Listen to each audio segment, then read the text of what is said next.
celebrity has become the seller before a person's person. Mm-hmm. So now that Omari is more of a celebrity than from the moment I met Ebro, it's not just that it was Beyonce, it's that Omari is bigger.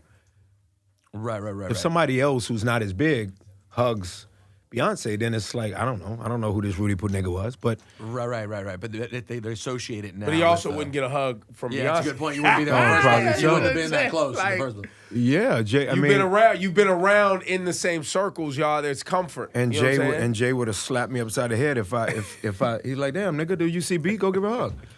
That's a woman that reached out to me, I don't know, 1 a.m. once and said, I'm doing a surprise birthday for Jay. You got to be there. Like, that's a friend. And I like home. He likes home and I like my home. So the reality is people also, the pronoun we is very qualified. Right. Not only is Ebro and you a part of the we that I'm speaking of in admiration, with an admiration, I should say, we also are called to be doing what we're doing. Ebro is obviously called to a microphone. Everybody's not supposed to have a microphone. God bless you, Steve Jobs, but everybody wasn't supposed to have a microphone. Yeah. In their basement of their grandmother's house in Hobuck, whatever. I couldn't agree with you more. The whole It's thing, crazy. like, isn't it great that everyone has a voice? It's like, well, yes, if you're talking about a war-torn country Yes. in which revolution needs to Great be sparked, point. absolutely. Great point. If you're talking about racist, lunatic losers who are sitting in their mother's basement, Yeah. they didn't need that. From New York and on the new Hot 97 app, Ebro in the morning on Hot 97. We're sitting here with Omari Hardwick, and my brother is Ghost, as you know from Power. He also has a new program called Poetics. It's a podcast. And you, sir, will be sitting down with folks with a microphone. Yes, sir. Because you, sir, are a poet, and you will be breaking down lyrics with some people that we admire and people we want to learn from. You have Wyclef, you have Casanova in episode 1 and 2. Yep. Oh, that's dope. So but this is deeper than just an interview. And I wanted Ebro on too, right? Did you really? Really? You want I Ebro don't have. snapping? I don't have any You got lyrics. zero I have snaps. zero lyrics. So I have zero lyrics. So first, my man looked up. Jason just looked up. He was like, yo, for real? the first, what you say, Jen? Oh, I wanted Ebro, Angie, Sway. I just, Ebro and I go a long way back. And that brother is just dynamic and cool. I know sometimes you be like, Ebro, leave me alone. Sometimes. Okay. Every day. Most times. No, it But happens. here's But my in point of the reality, hip hop is underserved from the curators of it. When you think about it, that's $1 trillion business, bro. And when we walk away and we have all dashes, on our tombstones, those that were curators of hip hop, those that were revolutionaries of hip hop, evolutionaries. Those two things there's a discernible difference between the two. All the players that added to the voice of hip hop, Ebro obviously being one of them. It's just $1 trillion business that is underserved in terms of the voice given to it to me. So the Poetics podcast is giving to the beginnings, to the genesis, to the alpha, the origin of hip hop, which is prose, man. It's writing. It's spoken word. It's that thing that Gil Scott would be happy that we're talking about right now. Last Poets Talk. That's it, bro. That's it. But to your point, with regard to everyone not being called to the mic or being or having a mic, and we living in this world of we'll call it the gift and the curse, Yeah. right? Yeah. I think we're all learning about each other and about our ugly side, right? And about the things that, have been swept under the rug, whether we like it or not dealing with, not dealing with appropriately, not wanting to talk about because it's, too disruptive and it hurts too much. Right. Hypersensitive. Right. So those things yeah. we've hidden, Yeah. right? People we've hidden, voices we've hidden. No matter how you're looking at it, this computer in your hand is a gift and a curse, right? Because even in music, I just did an interview yesterday, and a young lady, a journalist, was asking me about, now the 2019 is the year of the female MC. You have all of these young, outspoken, sexually free, artistic, creative, young women artists who are breaking through into the charts. And my thing to her, and we talked about beef, and we talked about people starting beef with the artists and the media, et cetera, et cetera, et cetera. But what I said to her is, now we live in a world where there is no barrier to entry, so artists have less excuse for being successful. That's a great point. Right? And there was a Excellent time point. when the record labels in the world would say it costs too much to develop That. a female group, R&B group. It costs too much to develop a female rap artist because you got to get the hair every day, you got to get the clothes every day, and nobody wants to make that investment. That's an interesting point. While So I think you- it's a cop-out, now we live in a world where that girl in her bedroom, in her high school, Yeah, whatever, yeah. she could create an audience that loves So her that- for her. You're talking about the gift now. The internet. gift, right? as right? opposed to the But curse. there's also the curse, which is there's a lot of terrible people who should not be making music. But we're I think that's so. as a we, that's dope that you had as that a interview. we, we're able to see the difference now, Right. Like, because there was a period where, like, yo, Are we? so and so supposed to? Because we still don't know. Truthfully, we're sitting here 2 months out, and you and I, as music insiders, still don't know what Lil Nas X is. Is that something that is he going to turn out to be an artist He that may should not. have passed the barrier? But or we'll get was to it like see- a freakish. But we'll get to see it, Well, and it's nobody not- will be able to debate Right. whether or not he got his shot. And it's ironic because if you're talking specificity, meaning Ebro brings up the fairer gender, that being women, then Ebro, you make a great point in the reality that it was even more of a very narrow window that was of allowance for the female hip hop artists to make it in. Right. Tiny. It was a tiny window. So from Bahamadia, who was one of my favorites, to MC Lyte, to obviously Queen Latifah, you know, as you talked about the group, so then you talk about somebody going, oh, I don't want to deal with Spinderella and Salt and Pepper taking that long in front of the mirror. Right. So Ebro doesn't specify them as name, but they are a group. They're a force to be reckoned with, and they're a group. And then you make a great point in going, but do we really know? Yeah, I think we do if the we, to my point, is the qualified we that I'm speaking about. Those that understand the power of the word, that a beat is not just that in terms of now a beat is a song. It's like, that's enough. Say 4 things on it, you're cool. So the reality is the product is not being sold prior to the person now. The gift, to Ebro's point, is the person could sit in front of a mirror, rock out, and they're selling their commercial every day. Instagram, any other social media platform, what have you, allows for your person to be created by you, not owned by anybody else, not developed in some factory. Well, and my point is this also, You know, though, not but developed. now you've got Like, your the product shot. is not there yet, but your you got a shot. is right here. You can never. Oh, I didn't get my shot. Yo, they was hating on me. Oh, no, you get a shot No, now. you get your I know. shot. Isn't it- And we get to see you ascend or not. or not, Yeah. Isn't it funny though when people or ascend quick Yeah. and crash quick. Yeah, When yeah, people yeah, ask that me- too. When That people too. hit you with, I'm sure you get this too. Even when people come up to you and say, "What's your advice? I want to make it in radio." I'm like, I got to be honest. How could I, at almost 40 years old, who got into the game when it was still completely linear, how could I tell you the path to doing it? You can't. There's There's no path. podcasting, there's social There's not media. one There's right never a answer. It's path. over. There's never a path. It's completely changed now. There's not a path. It's not- There are But many but paths. either way, that path is different than what all of our paths were to get into our career. Completely different. The product it's a I might have an issue with certain people in style of radio format asking, saying, or receiving certain information from me. Asking of information from me, receiving it from me, and then stating what they have opinion-wise to my ear. I might have an issue with it. But only because, to Ebro's great point, humor now is a sellable reality. It's not now a sellable reality as operative being now. It always was a sellable reality. Of course. But it's almost now more so the sellable reality. Well, it's almost now 'Cause taken product seriously. has come down a bit. So I had every understanding of why Kevin Hart was mad when they said, hey, I need you to apologize for A, B, and C in order to host the, Oscars, yeah. Was it the Oscars? It was Oscars, yeah. Oscars, yeah. So I understand it because that's his job. His job is to make jokes. When the opinions formulated into joke come from everybody, not from the comedian, Right. then it can go to a place where you can not necessarily be of offense. Let's keep it real basic, bro. Niggas become corny. Yeah. I don't want to hear you. Leave that to Kevin, who's a friend of mine. Let him talk about me hugging Beyonce. Right. Anybody else talking about it who's not of comedic value? Because that's their actual gift. Right. Richard Pryor was a comedic genius. So unless you flip it with a very creative reality, and I get to meet you in the flesh, Say that shit to my face. Then relax.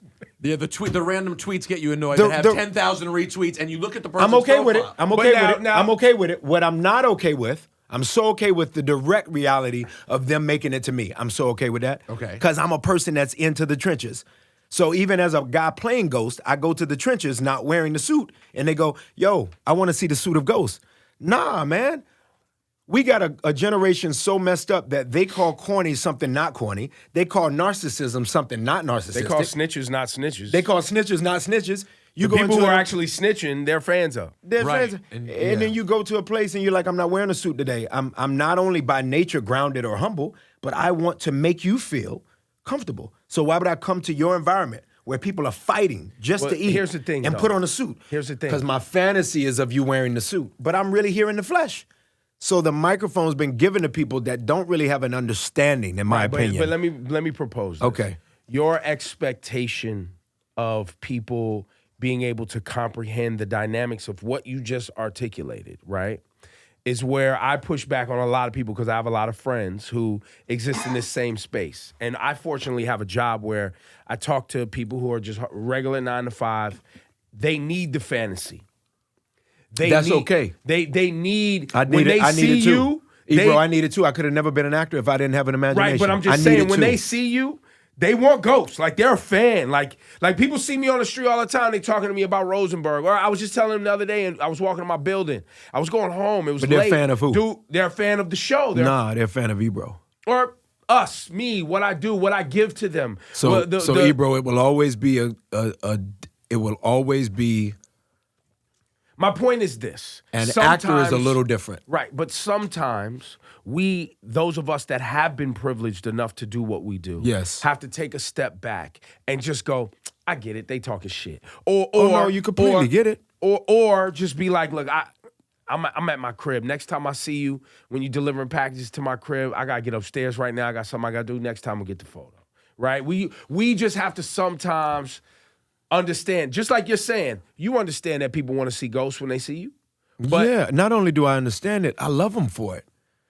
I guess that's not really the point I'm making. My point is, Rose said a really great point. The point that I'm making is, you gotta take it all. You can't be the new thems while we're we, meaning we all are of an ethnic group, meaning hip hop raised us, right? Let's make that one ethnic group. psychographic of culture. Fucking great way to articulate it, Ebro. A state of mind. Like we're That's all it. on By the a way, that is wavelength. not the same as the generation below us. And they may so- like hip hop. They may s- participate and in so it. because, Wasn't raised by what it. a fucking great point, which is why I like the Ebro show. So to my point, Rose, because they're not necessarily of that, Big Bro Ebro is correct to say, oh, got to take it all with a grain of salt. Not only with a grain of salt, I love on it. Call me Ghost forever, as long as you are open to all that the guy behind Ghost comes with. They're not open to that. Not when we go to speak at different venues or colleges, what have you, and they go, Ebro, how I get on? Yo, Rose, how I get on? Yo, oh, how I get on? Even if they say, oh, even if they forget the GH and the ST and the big ass O in the middle comes out. Yo, oh, how I get on? Right.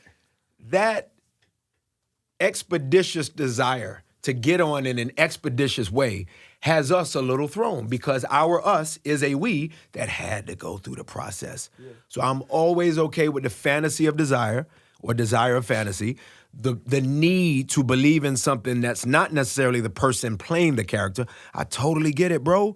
I watched Bruce Lee growing up, and I didn't necessarily think of Bruce Lee. I thought of Enter the Dragon. Right. And I wanted to meet the dragon. So I get it. We need that. I'm a father of 2 kids. Their imagination has it such where my poetics producing partner in Alex just left them, and the son said, Papa, can I put on my work suit? You already got on the Spider-Man suit, Brave. How many suits you gonna put on, son? He needs it. I get it, bro. They just don't have all the information, and I think people should be quiet until they get more of the information.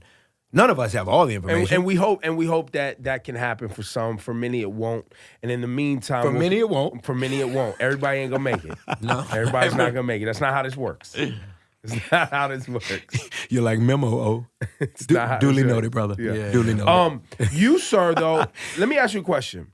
The Ghost character has taken over your persona. It's become something that is, has been great for you, your profile, and it has allowed you to do many other things also. Going into this character and this project with 50, what was your expectation, if any? Absolutely.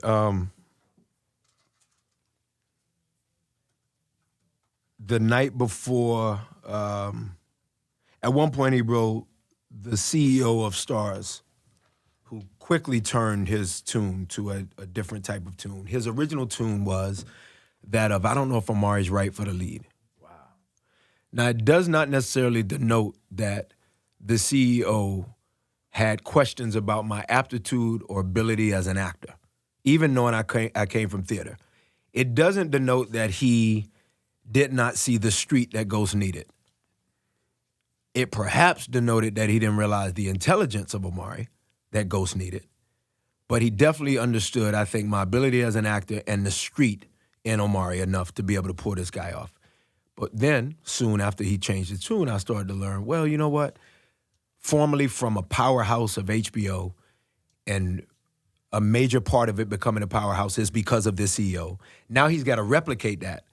Right? We've talked about that before. Ebro and I talked 5 years ago when this whole thing started. That's why it's an interesting thing to interview with him now, because it's coming to its end, and at its beginning, Ebro and I talked.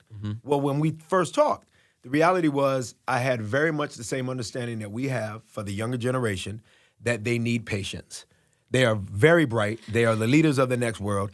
He, too, analogous to them, very bright, the leader of the new world called Stars, because he had already dominated HBO. But the reality was that made sense to me, and I forgave that very quickly and thought, well, if I do crash and burn as the lead, who couldn't pull this off, then what does that mean for his commerce? Because it's all about money, right, Ebro? So then I started to go, always about money. So then I go, okay, the marketplace is such where he should be a little tense. His sphincter should be a little tight, whether Omari could pull this shit off or not. Enter 50. Enter the dragon, with all the complimentary forms of what dragon mean. 50 said to me one night, I was going to a St. John's basketball game with Sinqua Walls, who, as you guys know, played Sean. Kanan, played by 50's son. I was going to the St. John's basketball game to hang out. 50 calls me. We end up on the phone for 2 hours. I ex-nayed the basketball game. I don't even know if it texts Sinqua to say I'm not going. 50 said, we have to win. There is no choice. What my thought was, because I think it's a beautiful question and it would have been answered differently when you first talked to me, bro. Now I'll answer it this way. My thought initially was that of Chris is wondering, are others wondering? Because I'm very confident in what I can do with this, not only character and show, but with the network. I was confident I could be a face for the network. Then when 50 said we have to win, then I thought, oh, now we really are going to win. Because equal to my level of confidence and largeness as a human being and all the gifts that come within me, I've got a CEO who's wondering, but I've got an exec producer and castmate in 50 who's not wondering at all. Yeah, we winning. And then when you look across the table from him and you see Courtney Kemp and the perfectly nerdy pen that comes with that Ivy League education, but being the same race as me and 50, then for me, bro, I thought we have an opportunity not only to win, but I'll take it a step further, 50, and this is me saying to myself this, not directly to 50. We have an opportunity to be a show that never was seen ever before. This is some different shit. This is urbanite reality of New York, and every diaspora that involved in New York has made New York, meets Shakespeare. Meets Shakespeare?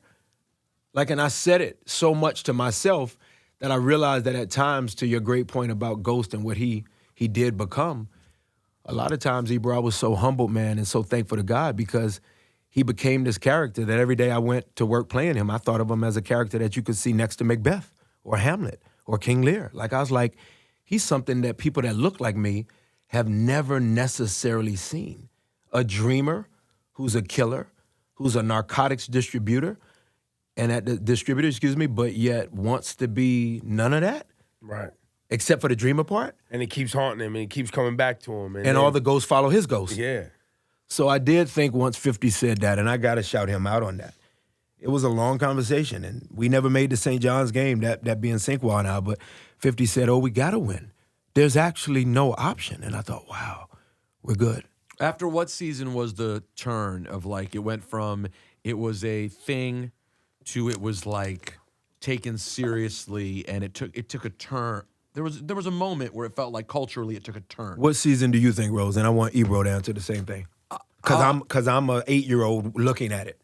Sometimes I'm an 8-year-old. Like, I wonder what year. I'm just trying to remember it conversationally. It was like, I feel like after 3. I was gonna say 3. 4. I think that's after 3. Like around then, it was like, this is. And then by 4, it was like, this is really. Ebro knew the poet, who happened to be a really good actor. Okay, Ebro, like Wifey, would have said, when you're not writing, you're not the actor that you're supposed to be. Because he's a writer. It doesn't matter whether he wants to write poems. He's a thinker. He's a writer. Obviously, you're the same, right? He's manned his team that way. He's done good. His grandparents should be proud. The reality of life is, for me, I kept thinking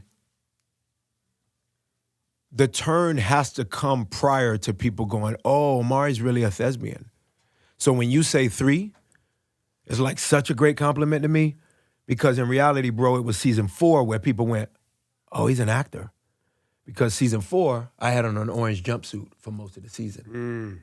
I didn't have the trickery of the suits. I didn't have a clean face. It was scruffy.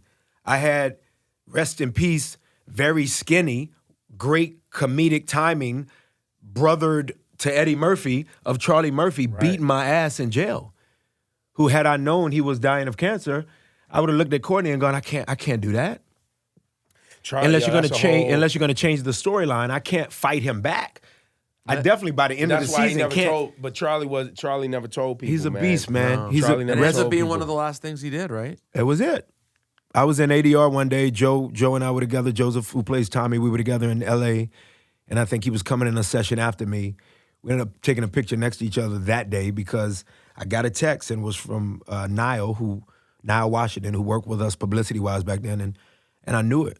Ebro, I knew it. My spirit knew it. I was still doing ADR. I was still looping parts of episode 4, and when the text came in, I was like, that ain't Jay. That ain't my mama. That ain't my little brother in L.A. That's somebody who's calling about Charlie. And no, I did not know he had cancer. What I knew, though, is that he was sick. By the time we were ending the season, Rose, I was like, he's sick. And do you think other people felt that way too? It wasn't just you? I feel like you had to. Ironically, even Alex, who's standing behind you, who's the Poetics producing partner I was talking about, who came to the house this morning, Ebro, Alex was on set. And I'm sure Alex was like, he's sick. This is a different kind of thing. You know, and then, of course, the incredible D.L. Hughley and Said the Entertainer, they talked about being on that tour with him, and they kind of knew. Obviously, they know more locker room intimacy that I didn't know. I got to know in a locker room intimate type of way, but by season 4, I felt proud that it had taken a turn prior to people going, don't have a lot of tricks. This is just him in jail and not even a lot of verbiage. It's just his eyes. Like, I think the dude can kind of act, and that's what you get proud of. I mean, Jay-Z's most proud when he does an MTV Unplugged back in the day. And I don't know if that rocks nowadays. The kids might be too impatient to rock out with MTV Unplugged. But when you start to really hear his prose and his verse and you go, damn, Jay-Z's crazy. Look, he just did that B-Sides You know what I mean? too. When that happens. He just did that B-Sides 2 over at Webster Hall. People was in. People were in. I love it. I mean, I love that. We see a lot of noise. I love hearing that. We see a lot of noise on social media, and there's a lot of stupidity, which has always been the case when you're talking about mainstream consumption, right? Of anything. When you look at food, when you look at clothes, when you look at habits of people, mainstream consumption will always throw you for a loop. Great right? point. And have you disappointed in humanity, Mm-hmm. all right? But there is still always, I think, in most people, the desire to want to be another level knowledgeable, deeper, Mm-hmm. and have the time and access to the information if given the opportunity. It's just whether or not they've been in the right cipher. And I even think those on the social media that might make us steer towards disappointment in humanity, I equally think, to your point, Ebro, I think they want deeper. Yeah, they do. I think that they want it spoon-fed, was the point that you're making. I don't mind knowing your process, Rose and Ebro, as to how you got here. This is the inner voice of the young kid. I don't mind knowing your process. Just tell me how quick I can get on. Cool. I can get on? Got it. Cool. Now tell me your process. Your process is still hip. The first word in hip hop is hip. Your statement of process is still hip. Yo, did you hear that story that Ebro told about how he was living in a car and then he got from A to D? Like, I never lived in a car. I lived in a garage, though. I did live live in in a a garage. garage? It was like an apartment garage. No, it was a garage. Yeah, I like- made it. It was my friend Locke. Shout to Locke and his wife. But They you made never- it. You made it. I'm sure home. Of course, I had turntables. but that's I had sexy. TV. The I had story a is space still heater. sexy, though, right? Right. You know what I'm saying? Space heater was fly. Girl still came through. Wow. And I had to pull the garage door up. Didn't even have the were you on the door. It radio? was to Were pull you on the the radio? Yeah, I was on the Oh, yeah. radio. girls was always gonna come through. Yeah, I know. Girls was on the always box gonna come early. through. I mean, don't say I was just getting draws because of the box. Like, No, let's have real I'm talk. sorry. I'm Girls sorry. was I'm gonna not come through, bro. disrespect you. But you did. You came into the game very early. Yeah, no, I came in hot. Pillow Talk worked back then, though. Yeah, true. Ebro with that voice, that face, and It that voice. wasn't- the Pillow voice Talk wasn't. worked back then. Don't work no But more. I'm does telling it? you, I think there are people who want to get us the generation you're referring to. They want to get us the fuck up out of here. Of course. And they have no idea what they'd replace Well, it 50 says it. That's dope. with. They have no That last clue. statement They'd be was like, dope. all right, we got it. 50 says Morning show. What are we doing tomorrow? Let's Yeah. go. And it'd be like, And 50 says that about hip hop a lot. He's always told me that. He goes, oh, hip hop is a young man's game. So it's always out with the old and with the new. What's up? What's up? What's up? What's up? What's up? And it's true. But I do believe, and I think Ebro makes a great point. I do believe, and I want young Instagrammers, social media addicts to hear me when I say this. I know without a shadow of a doubt that everybody wants in their own package a deeper reality. Even if that package is, oh, just sit next to me. Sit next to me on the block, holler at me for like 5 minutes. Don't make it longer than 5 minutes. Don't write no shit out, oh. Say it. I'ma rock with it, and then I'll rock on. I know that they want deeper. I'm not unaware of it. It's just, it makes it harder for us to know how to disseminate the depth. How do I give it out? How do we do that? A lot of people, you are a trained athlete before the Yes, sir. thespian. You, sir, have a level of intensity because of how you were raised and, your interest in athletics that you then took and applied to, you played DB, right? DB. Yeah. Were you football too? Yeah, but I didn't go, I played high school. I'm just like, Yeah, but come on. you went. I mean, I went. You went to the pros. I went. Yeah. But that level of intensity you took and applied to your new career in acting.